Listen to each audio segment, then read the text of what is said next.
At my sister's baby shower, my parents stood up and said, I wasn't theirs.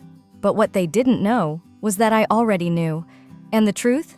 It was so much bigger. What happened next shattered 3 decades of lies.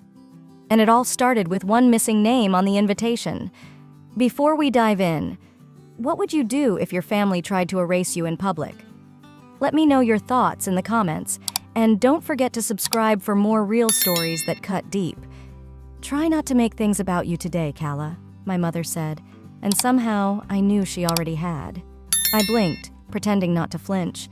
My fingers were still sticky with frosting from helping decorate the cake Vienna had ordered, 3 tiers, blush pink, flecked with edible gold. No one thanked me for carrying it in. No one noticed. Except Vera, of course, with that smile that never quite reached her eyes. I turned away from her and walked slowly toward the refreshment table. Pretending I had something to do always helped. My heels clicked against the hardwood, echoing far louder than the forced laughter spilling from Vienna's friends. Everything about the baby shower screamed curated perfection. Chalkboard signs and looping script, tiny tea sandwiches, centerpieces of fresh tulips. I wasn't supposed to be here. I wasn't even invited. My name hadn't appeared anywhere. No printed seating chart, no tag on a welcome gift, not even in the casual group text where the theme was decided. I only found out because our cousin Peyton mentioned the time. She assumed I'd already RSVP'd. When I told her I hadn't been invited, she looked like I'd said I had a tail. I'm sure it was just a mistake, she'd murmured. But we both knew it wasn't. Now, here I was, standing by a pitcher of cucumber water, feeling more like a hired caterer than a daughter. Vienna spotted me from across the room and made no move to acknowledge me. Her smile stretched wide for her guests, but her eyes skipped over me like I was a chair. A forgotten lamp. The family accessory nobody asked for but couldn't throw out in case it made them look bad. My phone buzzed in my purse. A text from Peyton. You okay? Aunt Vera looks tense. I didn't answer. I couldn't. Because if I started typing, I wouldn't stop. I'd pour it all out. How I'd helped Vienna with her college application essays, how I paid for Dad's roof repair last year when they said the insurance wouldn't cover it, how every family group chat had gone silent around me like I was a ghost still hanging around. When a server passed with mini quiches, I declined, my stomach already nodding. That's when a voice hissed softly beside me. You should just enjoy it quietly. This isn't really your moment. It was Mallory, one of Vienna's friends since high school. She smiled sweetly, the way women sometimes do when they want to slap you in public but know how to make it sting in silence. I looked at her for a long second, then nodded. Of course, I said. I forgot how much Vienna's life is. Everyone's moment. I moved to the back of the room, where the light from the windows dimmed, and sat at a table by the emergency exit, half shielded by a hanging wreath. No one came to sit with me. The music drifted on, acoustic covers of upbeat pop songs. The scent of sugar cookies and peonies hung in the air like artificial sweetness, cloying and dense. I remembered my 8th birthday, the one where Vienna got a bike with a basket, and I got socks with my initials stitched in the wrong font. Vera had said it was a custom order, that I should be grateful someone thought of me at all. Even back then, I knew not to cry. Crying meant weakness. Weakness got punished. Calla? I turned. It was Aunt Lorraine. Her face was pinched, eyes darting over her shoulder. She leaned in like she had a secret. I just wanted to say it's good you came. But maybe don't push today, okay? My face tightened. Push what, exactly?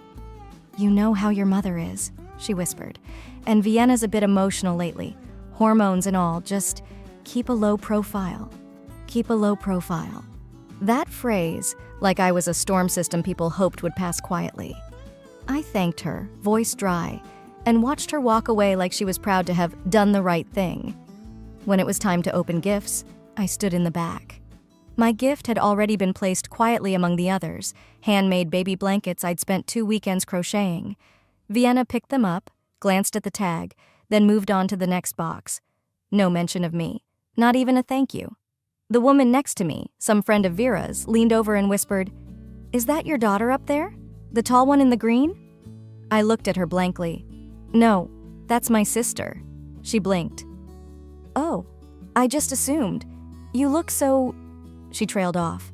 I didn't ask her to finish. I didn't want to hear what I looked like. Oh, I left right after cake was served, slipping out the side door without saying goodbye. As I crossed the parking lot, my phone vibrated again. A text from Vera. Thanks for not making a scene. That was it. No, glad you came. No, did you get home okay? Just control, like always. A reminder that my presence was tolerated only if it caused no waves. I unlocked my car, sat inside with the engine off, and stared at my reflection in the rearview mirror. My makeup was still perfect.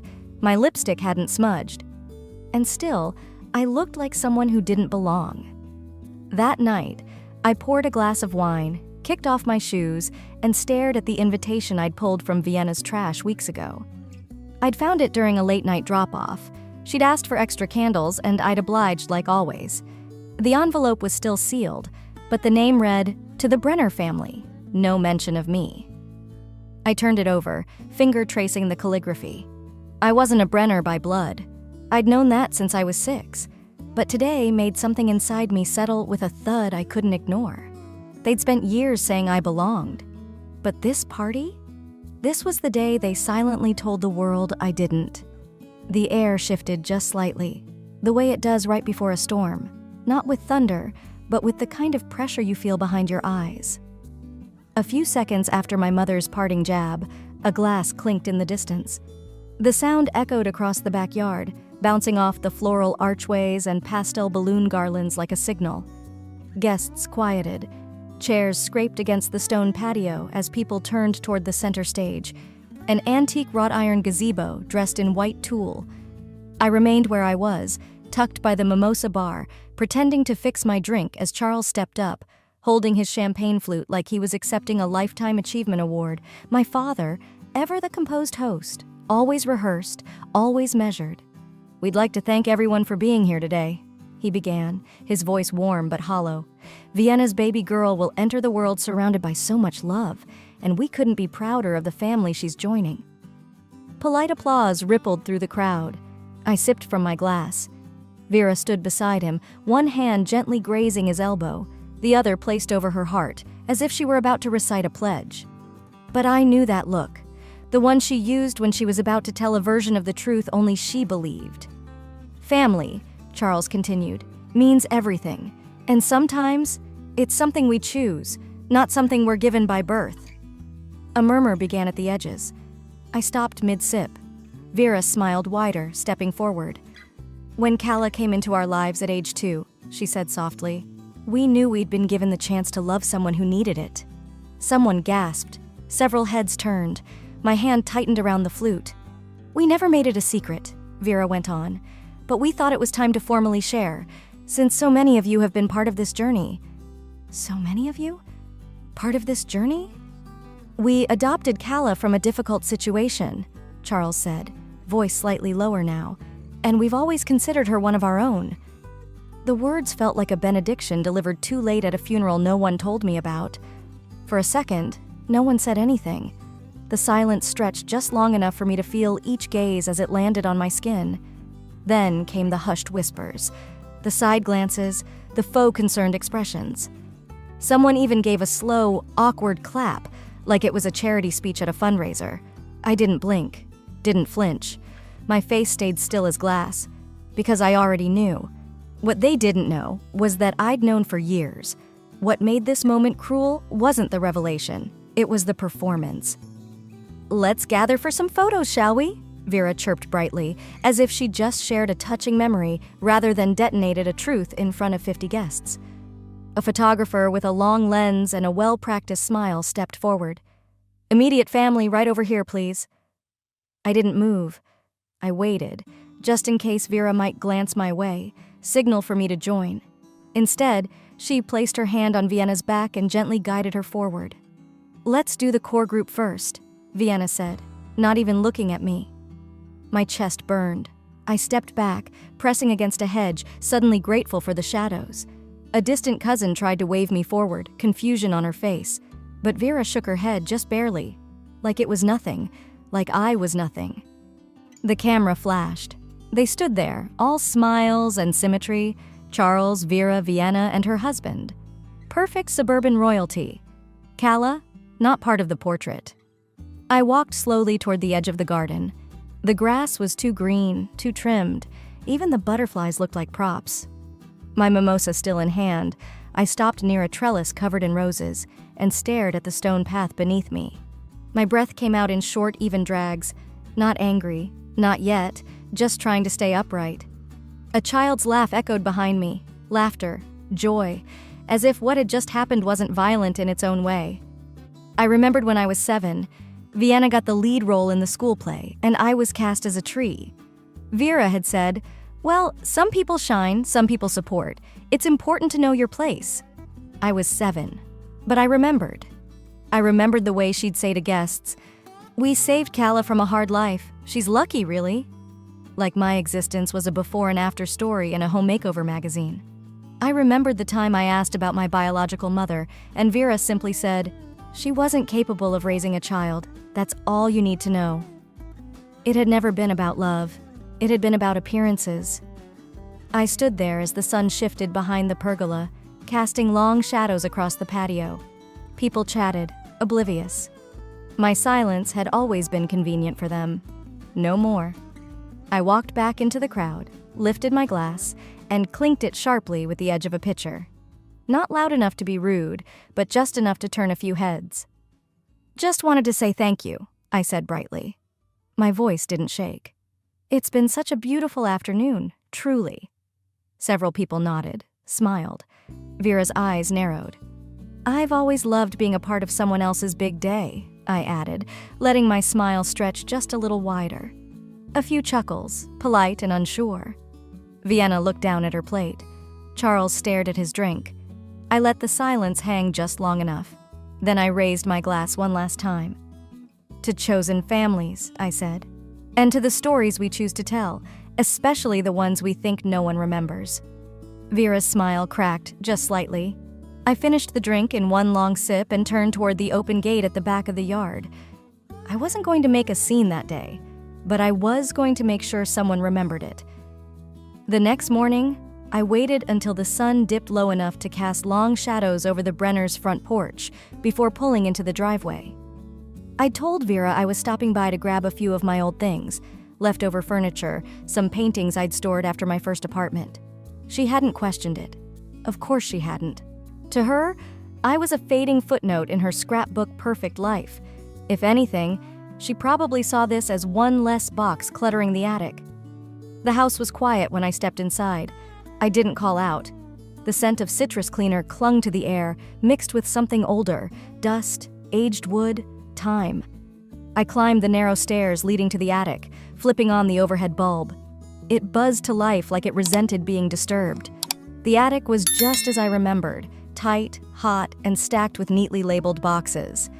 Vienna's things were organized into glossy pink tubs with glittery handwriting. School awards, college photos, baby keepsakes. Mine were stuffed into cracked plastic bins with no names, no labels, just weight. I dragged one toward me and popped it open. Inside were half-folded t-shirts from high school, a cracked snow globe I'd once tried to glue back together, and a yearbook with my face barely circled in pencil. Another bin held broken costume jewelry, a faded stuffed rabbit, and a kindergarten art folder, worn, bent, and buried. I flipped it open, one sheet at a time. There, tucked behind a drawing of a treehouse, was a piece of folded construction paper. I opened it with care. Crayon lines.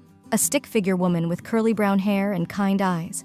A crooked heart drawn above her head, labeled in shaky first-grade handwriting. My real mom. The page was ripped down the middle. Jagged, violent. A memory hit so hard I nearly dropped it. I was 10. I had found that drawing while organizing a school project. I'd shown it to Charles, proud, nervous. He'd stared at it for a beat too long, then took it from my hands and said, "You don't need to imagine what doesn't matter." I never saw it again, until now. The edges of the drawing trembled in my hands. My throat tightened. I placed it gently in my tote, then scanned the rest of the box. Nothing else stood out, until I noticed an old wooden desk near the attic's back wall, the one from my childhood room, before Vera redecorated it into a guest suite for Vienna's college friends. I opened the top drawer. Empty. The second drawer held some broken pencils and a few hair ties. But when I slid open the third, the bottom lining shifted. Something was taped beneath it. I peeled it away slowly. An envelope, yellowed and brittle. On the front, a faded name written in pen, E. Graves. My breath caught. Inside, a folded birth certificate. My full name, Calla Lynn Graves. Mother's name, Linnea Graves. No father listed. A second page was clipped behind it. Estate form. Placement due to non-parental capacity. No signatures. Just initials and a stamp from a family court in Winston-Salem. I sat down on the floorboards, the wood cold against my legs despite the heat in the attic. I read the papers twice. Then again. My fingers were numb, like they couldn't feel what they were holding. But my chest was something else entirely. It was pounding, expanding. They knew. They'd always known. On my 18th birthday, Vera had handed me a small duffel bag and said, "You're old enough to make your own way now." There had been no fight, no warmth, no farewell, just a ride to a bus stop and a list of hostels scribbled on a sticky note. At the time, I'd told myself it was normal, that parents wanted their kids to become independent. But now I saw it differently. They were clearing the house, not just of me, but of the story I could have unearthed if I'd stayed. I pulled out my phone, typing Linnea Graves into the search bar. Results were thin. Obituaries, genealogy forums, a blurry headline from a 1992 newspaper archive, local psychiatrist Linnea Graves, placed on administrative leave amid ethics complaint. No photo, no follow-up. Another link referenced a now-closed facility, Silver Birch Wellness Institute, shut down in the early 2000s for internal restructuring. The article was vague, sanitized. I leaned back against the desk, my eyes scanning the slanted ceiling. My head spun. My body felt far too small to contain the storm inside. They tore up a drawing, but they couldn't erase what it meant. They hid the truth in an attic, but they couldn't bury me forever. If my family wasn't going to tell me who I was, I'd find the person who could. I spent the night at a budget inn just off the interstate in Glen Ridge. A flickering neon vacancy sign hummed outside my window, casting sickly pink light over the wallpaper. I barely slept, not because I was afraid, at least not in the traditional sense. I was wired. Every time I blinked, the name Linnea Graves pulsed behind my eyelids. It didn't matter that the internet offered almost nothing. I had a place now, a lead. By sunrise, I was dressed and out the door, gripping the crumpled bus receipt in one hand and the envelope from the attic in the other. My fingers brushed the edge of my birth certificate like it might disappear if I let it out of my sight. I took a local rideshare into the hills. Ridgeview wasn't even on Google Maps, just a dotted driveway leading up a slope behind a line of evergreens. The facility looked like something from an old postcard. Pale brick stained from years of rain, narrow windows that barely welcomed the light. It wasn't spooky so much as still. The kind of still that made the hairs on your arms lift, like something was watching back. Inside, the front desk sat behind bulletproof glass, and the woman behind it had the expression of someone who stopped believing in questions. I steadied my voice. "I'm here to visit a patient, Linnea Graves. I'm her daughter." The pause that followed stretched too long. The receptionist blinked slowly, then said, "She doesn't get visitors." She picked up the phone anyway. After a quiet conversation I couldn't hear, she gestured toward a hallway. "Second door on the left. Keep it brief." I nodded and stepped through the secure door as it clicked open. The hallway was long and too clean. Every scent, bleach, dust, air freshener, tried to hide something deeper. I walked past a bulletin board decorated with drawings and pastel clip art about emotional wellness, and I wondered how many people inside had ever seen a sunrise outside these walls. Then I saw her. She was sitting by the window in a pale blue sweater 2 sizes too big, her shoulders hunched forward, hands folded in her lap like she'd practiced that pose 1,000 times. Her hair was streaked with gray, fine and thinning, but her posture was oddly elegant, like a dancer who'd just sat down and never stood back up. "Linnea?" I said quietly. She turned. Not quickly, not with fear, just turned. Her eyes met mine, and for a split second something flickered. Not recognition, but something deeper. A muscle in her jaw moved, her lips parted. "I remember," she whispered. I sat down in the chair across from her, feeling the room tighten around us. I wasn't sure if I was supposed to speak first, but then her voice returned, stronger than I expected. "They watched me," she said. "They said I was imagining things, that I was paranoid, but I remember every name, every test." Her hands twitched in her lap. She looked straight ahead, as if she were watching shadows crawl down the wall. "I was a psychiatrist," she continued. "Silver Birch Clinic. I worked under Dr. Halverson before I realized what he was doing. Experimental sedatives, isolation therapy, emotional rewiring. All on women labeled unstable or inconvenient. I didn't breathe. They silenced me. I filed a report. 1 week later, I was in here." Her eyes finally moved to meet mine again. "They said I was unfit to raise a child. They never even let me hold you. Just a signature. Then, nothing." A nurse passed the doorway. Instantly, Linnea's posture shifted. Her eyes went blank, her spine rigid. She stopped speaking. The nurse, young and tight-lipped, gave me a short nod and continued down the hall. When the echo of her steps faded, Linnea exhaled. "They told me he couldn't adopt you, that it wasn't possible. But your father, Charles, he had connections. He sealed the file, took you as his own." I felt the air disappear from the room. "He used you," she said, "as proof, as punishment. I was too loud, so they made me disappear, and gave my daughter to the man I tried to expose." I couldn't speak. My mouth opened, but no sound came. Linnea leaned forward slightly. "Don't trust badges. Don't trust white coats. Not here. Not with them." Then, before I could ask more, another figure appeared in the hallway, an older woman in faded scrubs, pushing a cart. She stopped in front of the door, squinting at me. "You're not the first," she said softly, "to come asking about Linnea. But the last girl, she didn't come back." I stood slowly, every cell in my body screaming to stay seated, to scream, to cry, to ask questions I didn't yet know how to phrase. Linnea's gaze locked onto mine. She didn't smile, but something passed between us, something fierce and alive. I stepped into the hallway. The door clicked shut behind me. The morning after my visit to Ridgeview felt hollow. I brewed coffee, but it went cold in my hands. My fingers rested on the table's edge, unmoving, while my mind cycled through Linnea's face, her voice, especially her warning.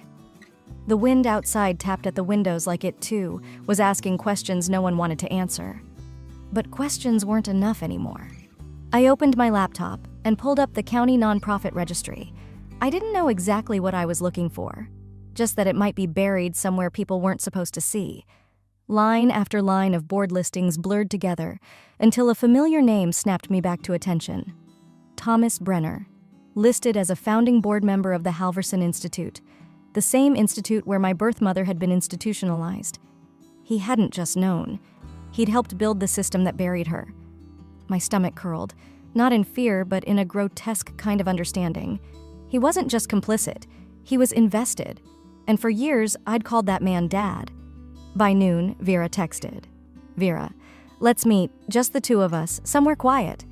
She chose an upscale cafe tucked inside an old bookstore. We sat in the back, beneath shelves that smelled of forgotten poetry. She ordered chamomile tea and smiled too quickly. "I know this has been overwhelming," she began. "You're digging up things that don't need to be dug." I said nothing. "We opened our lives to you, Calla. We didn't have to. You know that, don't you?" I bit the inside of my cheek. "Is that why you kept her locked away?" Her hands paused mid-stir. "You don't understand how complicated it was. Your mother, Linnea, wasn't well. She was a threat to herself, to you. Or to you and Dad's reputation," I shot back. The softness in her voice evaporated. "Do not throw away the life we gave you for some delusion. You have no idea what worse could have looked like." I pushed back my chair and stood. "Then you should be grateful I didn't grow into something worse." That night, I slipped into my father's study. He was out of town, some charity function he'd chaired for years. The room hadn't changed. Awards on the wall, a decanter of scotch he never drank, a drawer he never let anyone near. I picked the lock with a hairpin. Inside were old correspondences, letters from board members, printed out emails. One in particular stopped me cold. Subject: Patient EV's minor offspring, placement confirmed. Reassignment under internal authorization. Patient EV Linnea, minor offspring. Me. I wasn't adopted. I was reassigned. Reassigned like a lab sample. That's when the shame stopped. That's when clarity took over. I went home and opened a new notebook. On page 1, I wrote, Halverson Institute Board, Thomas Brenner, 2001-2008. Silver Birch Transfer Records. Confidential Facility, Patient EV Linnea Graves. Reassignment Forced adoption? I didn't stop writing for hours. Pages filled with timelines, connections, overlapping names. My jaw ached from how hard I clenched it. But the ache was useful. It meant I was awake now. I opened a new email and typed a single sentence. I have proof. I want to talk. I attached 2 scans, blurred out identifying numbers, and sent it to an investigative journalist I'd followed for years. I didn't sign my name, but I didn't need to. They'd know soon enough who I was, who they tried to erase. The next morning, I opened my eyes with a strange sense of clarity. Not peace. No, I wasn't anywhere near that, but sharp, unwavering purpose. The air felt colder than usual, the kind that bites right through sweaters and skin. I didn't even brush my hair before grabbing my coat and heading to the corner cafe, the one that had become my makeshift office these last few days. I was mid-sip into my lukewarm coffee when a text buzzed through. Hey, are you okay? Just saw Vienna's story. Just checking in. It was from Leah, an old college roommate I hadn't spoken to in nearly a year. Heart pounding, I opened Instagram and pulled up Vienna's latest story. It was a pastel-filtered selfie, her chin tilted in a faux humble expression. The caption read, Q. Ever dealt with a jealous sibling, even if they're not technically family? A. Yes, and it's heartbreaking. You want to help, but sometimes love just isn't enough. She'd tagged it with #protectyourpeace and #family is more than blood. I sat back in my chair, stunned. So this was how she was going to play it. Turn my truth into a smear campaign. Paint me as the bitter outsider, spiraling out of control, all while keeping her influencer halo polished and intact. By lunchtime, I'd gotten 2 more messages, each phrased carefully, as if I were unstable. Heard you're going through something. Just want you to know we're here. Kala, if you ever need to talk to someone, professionally, no shame in it. Slander, but dipped in kindness. Typical Vienna. At the weekend pop-up event, I ran into Jenna, a friend of ours from high school. She smiled, but it was off. Kala, wow, you look great, she said, tilting her head. We were just saying how brave you are, dealing with everything and all. She didn't need to elaborate. I could hear the echo of Vienna's version of me bouncing around in their heads. I didn't respond, just nodded and left. Fists clenched so tightly I left crescent moons in my palms. I didn't cry this time. I didn't rage. I just drove, aimless. Until I found myself parked outside my parents' house, heart thudding. Charles was away, another charity gala in Charleston. Vera was supposedly getting her nails done, according to the housekeeper. I slipped inside unnoticed. The same hallway photos greeted me. Vienna at graduation, Vienna holding a mic, Vienna on a mountain. Me? Not even in the collage anymore. I went straight to my father's study. The scent of aged leather and cigars hung in the air. His desk was locked, of course, but I knew where he hid the spare key, taped under the drawer's underside, tucked beneath a yellowing World's Best Dad card from Vienna. The drawer clicked open. Inside was a thick brown envelope labeled Confidential Halverson File. My hands trembled as I lifted it. The first paper was a psychological review, Linnea Graves, diagnosed with persistent delusions and paranoia, recommending immediate institutionalization. Red ink circled sections with notes like no suitable next of kin and child placed via alternate protocol. But then I saw it. My name. Kala Graves, reassigned to internal adoption per board discretion. Below that, Thomas Charles Brenner's signatory authority granted by Halverson Board. It wasn't just a mistake. It was a decision. A theft in plain sight. They didn't rescue me. They processed me. I clutched the edge of the drawer and tried not to scream. My entire identity was inked like I was a specimen. A line item. I left the house without taking a thing, except a few copies I snapped with my phone. That night, I didn't eat. I didn't sleep. I typed. I wrote every name, every title, every email header I could recall. I started my blog, What Happens When You're Raised as Evidence. I included one of the emails, redacted slightly. I told the story, not just mine, but Linnea's. I saved it as a draft, but it already felt alive. Then I emailed the journalist. I'm ready. You can call me anytime after 10 a.m. I have documents, and I won't be silenced again. For the first time, the silence in my house didn't feel suffocating. It felt like kindling. Link to next chapter. If Vienna wanted a show, I was going to give her a story she couldn't control. I had barely shut my laptop when my phone buzzed again. This time, it wasn't a notification or email, just a number. No name, no message. My thumb hovered over the screen, but the call ended before I could answer. Then came a second. A third. I didn't sleep that night either. At 2:04 a.m., a new email popped up from the journalist I'd contacted. The subject line was only one word: Claire. Inside was a PDF, an old student article draft from a journalism graduate at UNC Chapel Hill. Her name was Claire Dennings. She'd been digging into Silver Birch and Ridgeview. She'd asked about Linnea. Her paper had never been published. Claire had vanished 3 weeks after her last known visit to Ridgeview. I stared at the screen. My breath caught somewhere between my chest and throat. A chill slid across my shoulders like cold mist. I wasn't the first person to try and untangle this.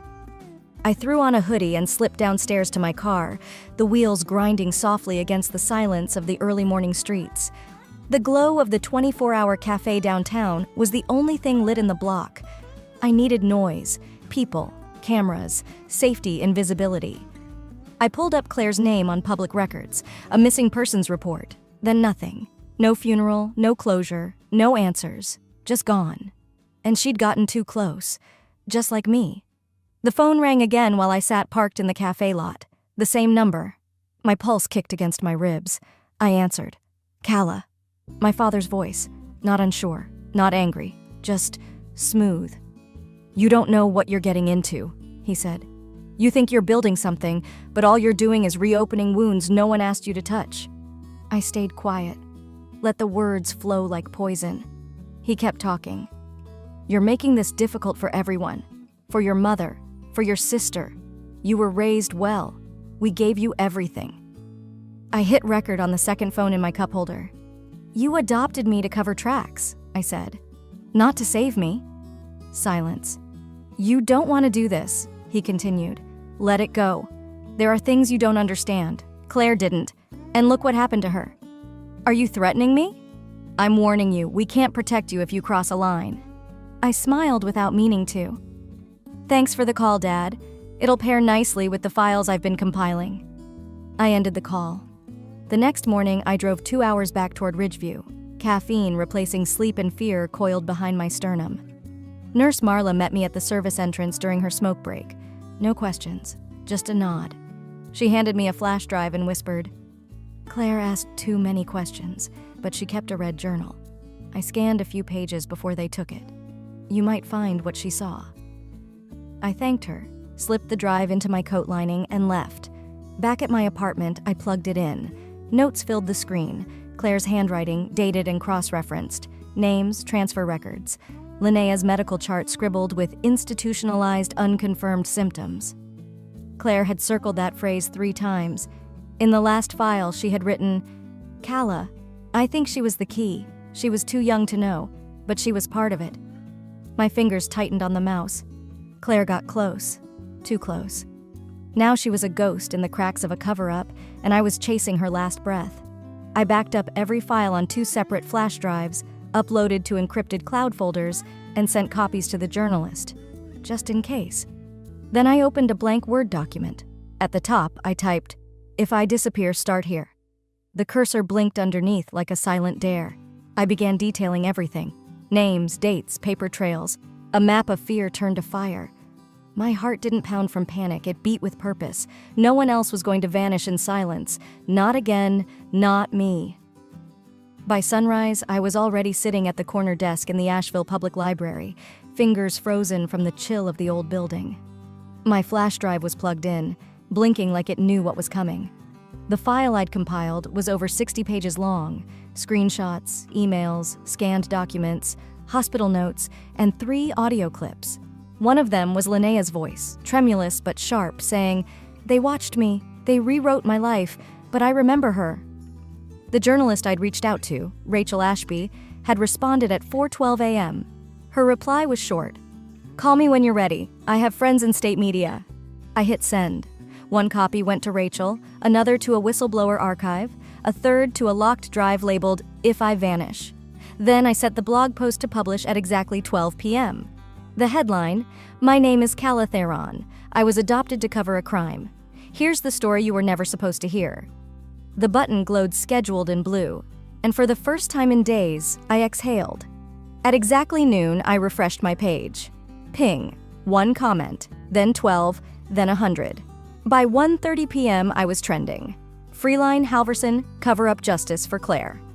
They came pouring in: strangers, former patients, mental health advocates, journalists. Some shared similar stories. Others just offered support. One woman messaged, "My cousin was at Halverson, never came out, thank you." By 2:15, Rachel sent me a link. "State AG has opened inquiry. Ridgeview is on notice."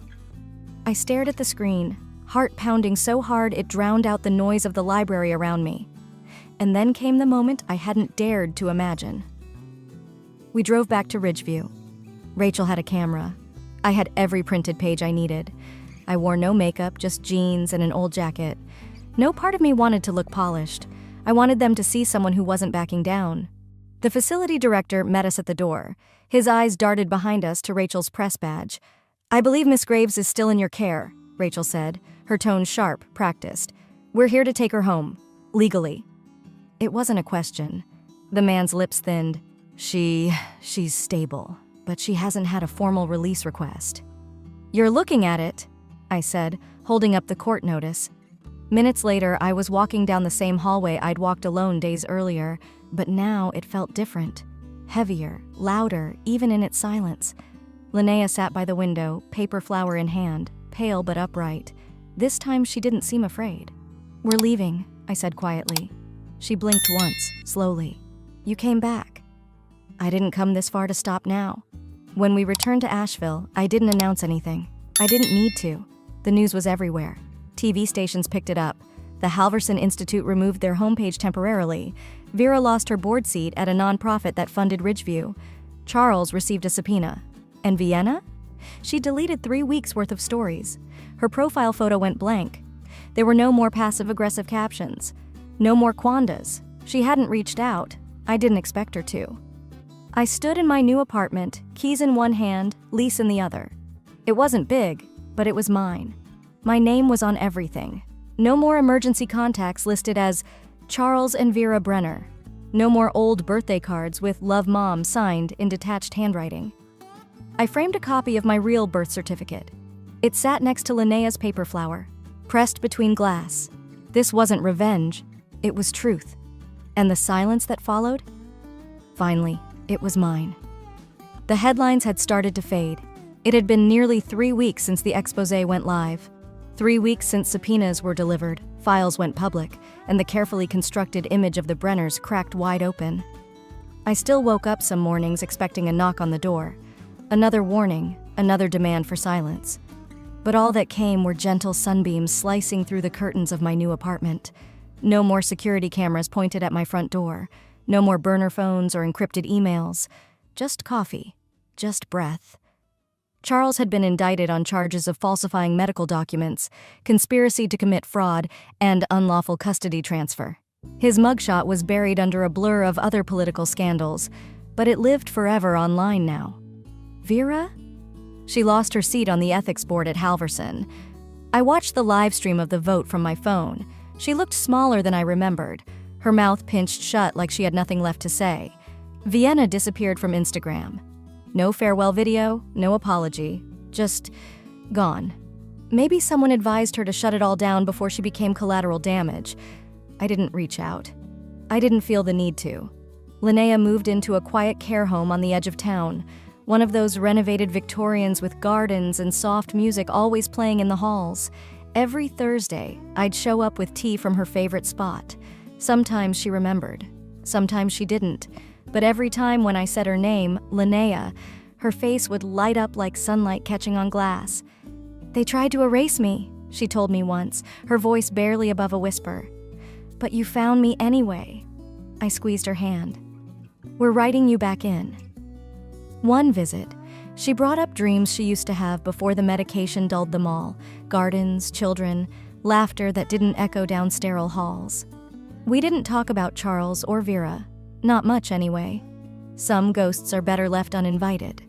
But every now and then she'd pause mid-sentence and say, "You look like me when I was your age," and I'd smile without flinching. That was more than enough. A month after the story broke, I stood inside a courthouse with a folder pressed to my ribs. The clerk barely glanced at me when I handed her the form. Legal name change, from Calla Brenner to Calla Graves. There was a quiet satisfaction in the pen strokes. No anger, just clarity. I didn't send an announcement. I didn't owe anyone a declaration. That name had never really been mine. It was a label taped over a truth they tried to suffocate. I was done carrying someone else's legacy. In the hallway, I passed a couple holding hands, nervous energy between them. Maybe a marriage license, maybe a divorce, who knows? Life pivoted in small, signed moments. Mine just happened to be about reclaiming something that was always supposed to be mine. That evening, I walked through my mostly empty apartment. A new job had just come in, an interior redesign for a transitional home for women leaving abusive relationships. It wasn't a mansion or a high-profile client, but it felt right. It felt earned. A single photo frame sat on the windowsill, Linnea in her 20s, holding a daisy. Someone had folded the edges too tightly. It bore creases like scars, but her eyes held softness, strength, recognition. She wasn't a ghost, and neither was I. I sank into a chair and exhaled for what felt like the first time in years. There were no confetti endings, no parades, no made-for-TV moments, but there was air, space, a pulse that belonged only to me. Maybe that's what rebuilding looked like. Nothing grand, just honest. And this time, I knew the walls I built would never need to hide anyone again. Sometimes family isn't where we begin, but what we choose to build after the truth finds us. Calla's story reminds us that healing doesn't always come with apologies or justice wrapped in a bow. Sometimes it's quiet, sometimes it's lonely. But when we stop seeking validation from the wrong people and start honoring the parts of ourselves that were hidden, we finally begin to live on our own terms. So here's a question for you. What does it mean to truly belong? Is it blood, loyalty, truth, or something we get to define for ourselves? I'd love to hear your thoughts in the comments. Have you ever had to walk away from the version of family you were handed to protect the person you were becoming? If Calla's journey moved you, or if it made you reflect on your own path, don't forget to like, share, and subscribe. We've got more powerful, soul-shaking stories coming, and I'd be honored to have you with us for every one of them.